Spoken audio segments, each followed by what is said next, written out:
उर्दू है मेरा नाम, मैं खुसरो की पहेली, मैं मीर की हमराज हूँ, गालिब की सहेली। दक्कन के वली ने मुझे गोदी में खिलाया, सौदा के कसीदों ने मेरा हुस्न बढ़ाया। है मीर की अज़मत के मुझे चलना सिखाया, मैं दाग के आंगन में खिली बन के चमेली। उर्दू है मेरा नाम, मैं खुसरो की पहेली।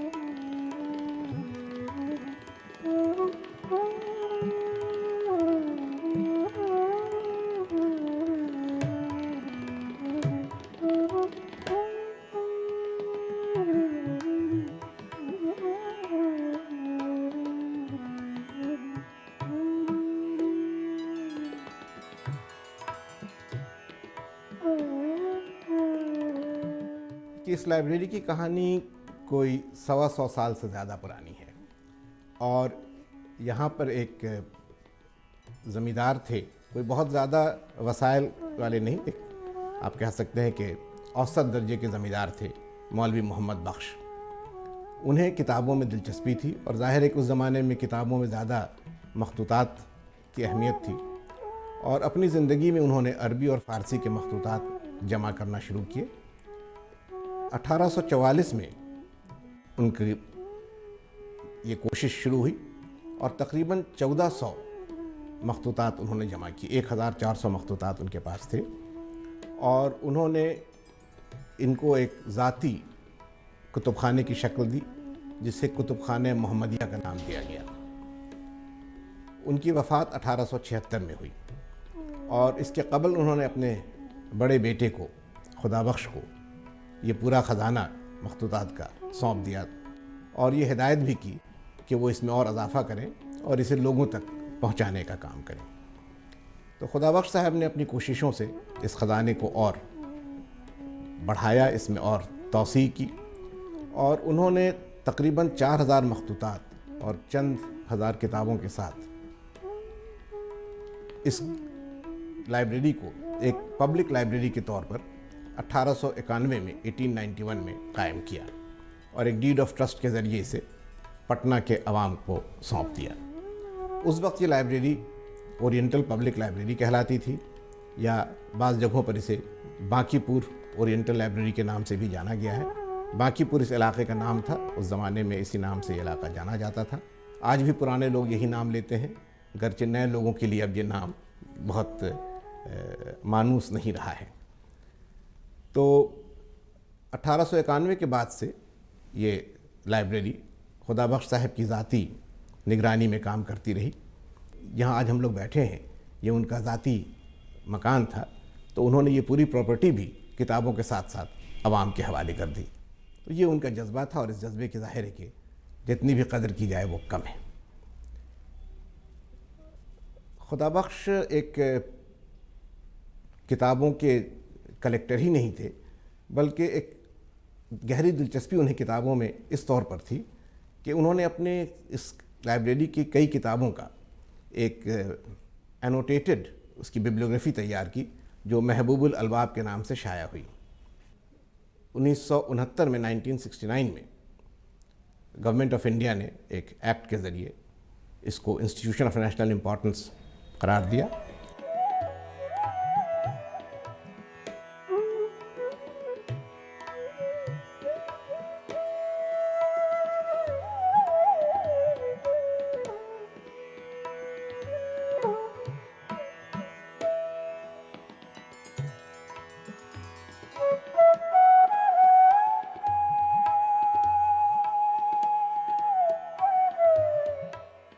जिस तरह से इंसान के लिए उसकी मेमोरी इम्पॉर्टेंट होती है, उसी तरह समाज के लिए उसका इतिहास महत्वपूर्ण होता है।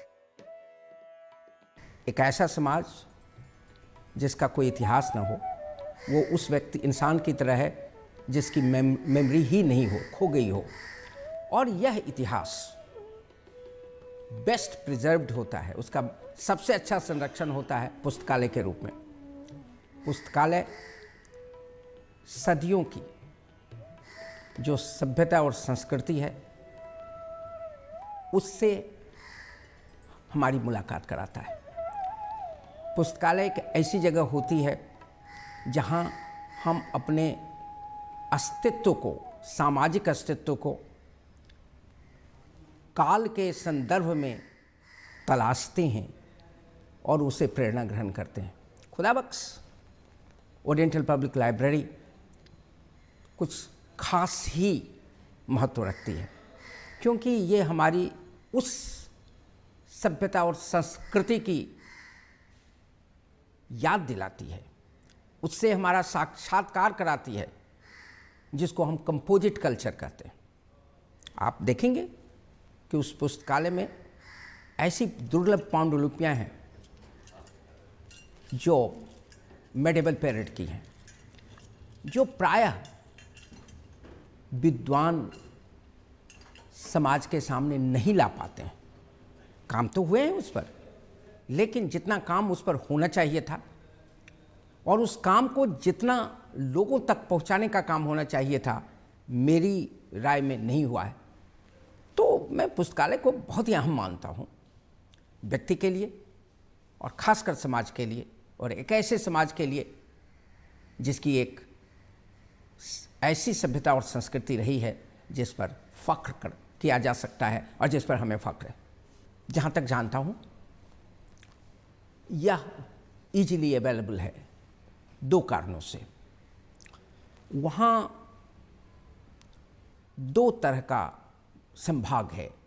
एक तो महत्वपूर्ण और सबसे महत्वपूर्ण, और मैं समझता हूँ इसी के लिए वो जाना जाता है, जो पुराने डॉक्यूमेंट्स हैं, मैन्युस्क्रिप्ट्स हैं, जो स्कॉलरली वर्क्स हैं और जिनका स्कॉलरली यूज़ हो सकता है, वह भाग।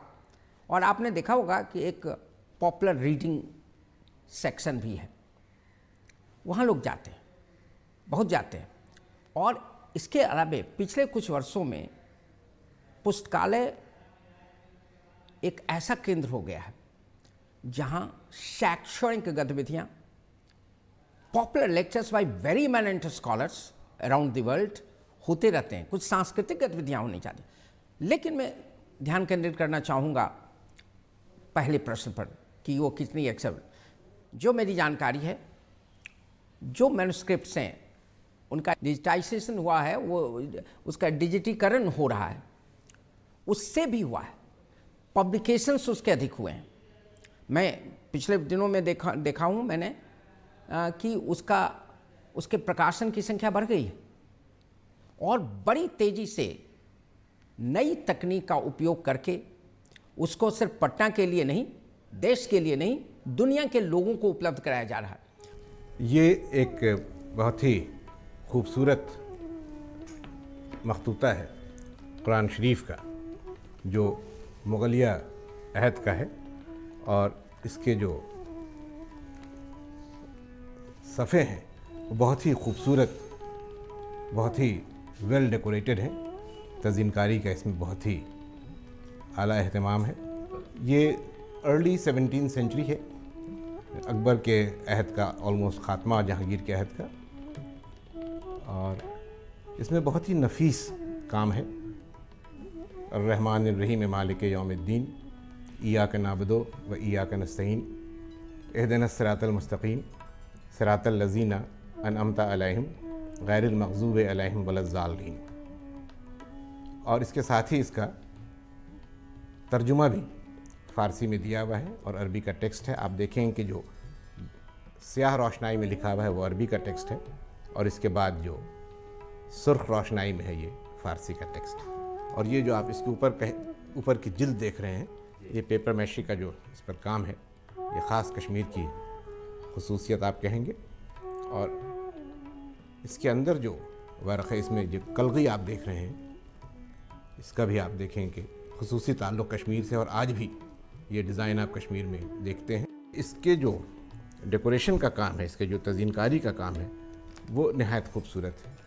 आप देख सकते हैं इसके सरनामे को, ये कितना मेटिकुलसली इसको बनाया गया है। इसमें एक चीज़ और भी बहुत दिलचस्प है, और वो ये है कि आप कुरान शरीफ जब पढ़ें तो आप सही तलफ़्फ़ुज़ के साथ पढ़ सकें, उसकी मदद के लिए ये एक स्केच बनाया गया है, जिसमें ये दिखाया गया है कि ज़बान के किस हिस्से से किस हर्फ का सही तलफ़्फ़ुज़ किया जा सकता है। राजा राम नारायण मौजू 18वीं सदी के निस्फ़ आखिर में बिहार के नायब नाज़िम थे। फ़ारसी के अच्छे शायर थे, उर्दू के भी उनके अशार मौजूद हैं, और एक शेर जो उनकी जानिब मंसूब है और बहुत ही जाना हुआ, बहुत ही मारूफ शेर है, वो कहा जाता है कि जब सिराजुद्दौला का कत्ल हुआ तो राजा राम नारायण मौजू ने ये शेर कहा था कि ग़ज़ाला तुम तो वाकिफ़ हो, कहो मजनू के मरने की, दीवाना मर गया आखिर को वीराने पे क्या गुजरी।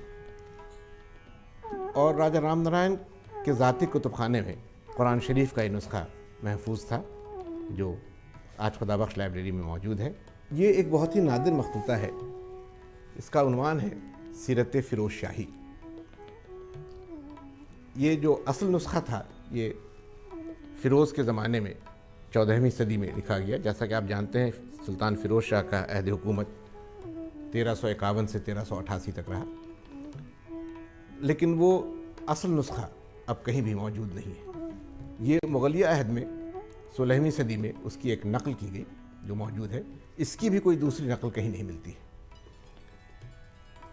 इस किताब की ख़ास बात यह है कि इसमें फ़िरोज़ की ज़िंदगी के और उसके अहद हुकूमत के बहुत तेरे वाक़यात हैं, और इसके अलावा उसकी दिलचस्पी जिन चीज़ों में थी उसके बारे में भी तफसील से ज़िक्र है। मिसाल के तौर पर इसमें बहुत सारे जो साइंसी तजुर्बात फ़िरोज़ ने किए थे, सन डायल्स का बनाना, वाटर क्लॉक का बनाना, उसके अलावा उसने जो अस्पताल कायम किए, जो दवाओं का इंतज़ाम किया, और सीजनल साइकिल्स वगैरह को तय करने के लिए जो चार्ट्स बनवाए, ज़िच बनवाए, उन सब के बारे में तफसील से इसमें ज़िक्र है। सबसे दिलचस्प जो डायग्राम्स के पॉइंट ऑफ व्यू से है, वो आप एक अशोकन पिलर आज भी फ़िरोज़ शाह कोटला में देखते हैं। उसको किस तरह तोपरा से लाकर वहाँ लगाया गया, इसका एक ब्लो बाय ब्लो वर्शन तकरीबन 32 सफ़ात में इस किताब में मौजूद है, और उसमें स्केचेस शामिल हैं जिसमें दिखाया गया है कि कहले इस पिलर को किस तरह पहले ज़मीन से बाहर निकाला गया, इसकी बुनियाद को निकाला गया, फिर इसको कैसे ज़मीन पर रखा गया, इसके बाद कैसे उसको बैलगाड़ियों पर चढ़ाया गया, और वहाँ से फिर लाकर कैसे बैलगाड़ियों से बड़ी बड़ी कश्तियों पर लाया गया, और तब दरिया के रास्ते से लाकर इसको जहाँ इसको नस्ब करना था, जहाँ पर इसको इंस्टॉल करना था, वहाँ पर पहुँचाया गया। तकरीबन 12 स्केचेस इसमें हैं, और उनके ज़रिए ये इस पूरे अमल को वजाहत के साथ दिखाया गया है। तो यहाँ पर एक नुस्खा ऐसा है, तारीख़ ख़ानदान तैमूरिया, जो अकबर के अहद का तैयार किया हुआ है। उसकी तालीफ़ अकबर के ज़माने में हुई, और उसमें तैमूर से लेकर उसके पूरे ख़ानदान के, उसके वर्सा के तारीख़ का ज़िक्र है। और वो ज़िक्र अकबर के अहद हुकूमत में तकरीबन 1570 के आसपास, 1570-72 के आसपास आकर, अकबर ने गुजरात पर जो कैंपेन की है वहाँ तक आकर ख़त्म हो जाता है। और इस मखतूते में जो सबसे दिलचस्प बात है वो इसकी तस्वीरें हैं। काफ़ी बड़े फोलियो पर ये तस्वीरें हैं, और अकबर के एटेलियर या उसके स्टूडियो के जो बहुत ही मशहूर मुसव्विर हैं, उन सब के काम इसमें मौजूद हैं। बसावन हैं, यशवंत हैं, मिस्कीन हैं, गोवर्धन हैं। और एक दिलचस्प बात ये भी है कि इनमें अक्सर जो तस्वीरें हैं उनके साथ साथ जो मुसव्विर है उनका नाम भी नीचे लिखा हुआ मिलता है। तो ये एक बहुत ही दिलचस्प बात है। और इस मखतूते को अभी यूनेस्को ने memory of the world register में शामिल किया है 2011 में। ईरान के अलावा ये वाहिद मुल्क है हिंदुस्तान जहाँ से फ़ारसी का कोई मखतूता यूनेस्को के मेमोरी ऑफ द वर्ल्ड में शामिल हुआ है, और वो मखतूता इस लाइब्रेरी की असास है। इसके साथ 3 और मखतूतात ऐसे हैं जिन्हें नेशनल मिशन फॉर मैन्युस्क्रिप्ट्स ने विज्ञान निधि या मैन्युस्क्रिप्ट ट्रेजर ऑफ इंडिया की लिस्ट में शामिल किया है। तारीख़ ख़ानदान तैमूरिया का जिक्र मैंने किया। इसके अलावा दीवान हाफिज़ का एक नुस्खा है जो मुग़ल बादशाहों के ऑटोग्राफ्स के साथ है, और उस पर हुमायूं और जहांगीर की तहरीरें देखी जा सकती हैं उसके मार्जिन्स में। ये दोनों मखतूते फ़ारसी में हैं। 2 मखतूतात और हैं अरबी के। एक किताबुल हशाइश है जिसका ताल्लुक़ जड़ी बूटियों से है, मेडिसिनल प्लांट्स से है, और दूसरी किताबुल तसरीफ़ है जिसका ताल्लुक़ सर्जरी से है और सर्जिकल इंस्ट्रूमेंट्स की तस्वीरें उसमें दी गई हैं। तो ये 4 विज्ञान निधि के तौर पर आइडेंटिफाई किए गए हैं। इसके अलावा भी यहाँ शाहनामा जो फिरदौसी की बहुत ही मशहूर तसनीफ़ है, शोहर आफाक तसनीफ़ है, उसके कई नुस्खे मौजूद हैं। और कैम्ब्रिज में जो शाहनामा प्रोजेक्ट का डॉक्यूमेंटेशन हो रहा है उसकी वेबसाइट कुछ अर्सा पहले मैंने देखी थी, तो उससे ये अंदाज़ा हुआ कि हिंदुस्तान में जितने भी कलेक्शंस हैं शाहनामा के, उसमें खुदाबख्श लाइब्रेरी का कलेक्शन सबसे रिच कलेक्शन कहा जा सकता है। इसके अलावा यहाँ पर कुछ ऐसी चीज़ें भी हैं जो ख़त्ताती के बहुत ही खूबसूरत, बहुत ही आला तरीन नमूनों की शक्ल में देखी जा सकती हैं।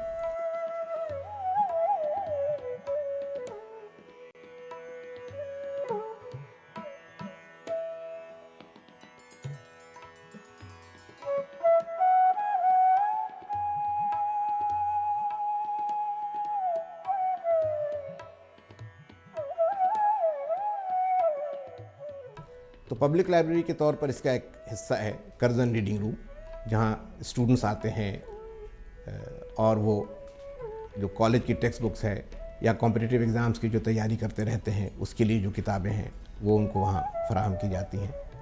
और इसके अलावा अखबार हैं, रिसाले हैं।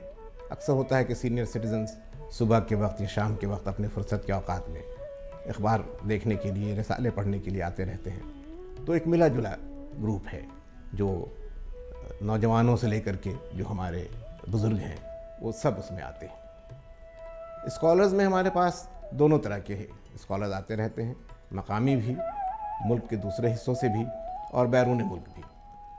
कोई 1 हफ़्ता पहले यहाँ पर ताजिकिस्तान की 2 स्कॉलर्स आई हुई थी और वो यहाँ के बहुत सारे मखतूतात को देखकर एक तजवीज़ पेश कर रही थी कि अगर एक इश्तिराक के साथ हम लोग काम कर सकें, एक जॉइंट वेंचर हम लोग कर सकें।